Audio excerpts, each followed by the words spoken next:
এইসব ছেলেগুলি সময় মতন টাকা দেয় না, কি লেখাপড়া হবে। হ্যাঁ সিরাজ, এ মাসের টাকা দিছিস? জি স্যার, আজকে 2 তারিখেই তো আপনার টাকা নিয়ে আসি।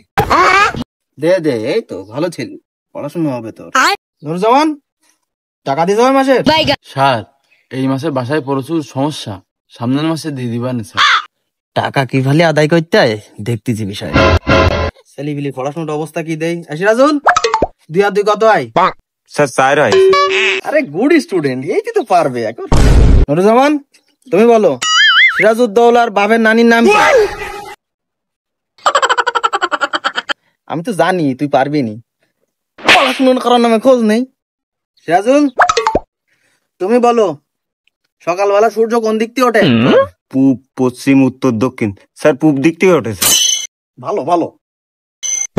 নুরজামান বলো আলেকজান্ডার যখন সকালবেলায় ভাত খাইছিল ওই প্লেটে কয়টা ভাত ছিল? স্যার তা তো আপনি আমার শিখাননি স্যার। দেখো ও কিরম কঠিন কঠিন প্রশ্নের উত্তর দিলে।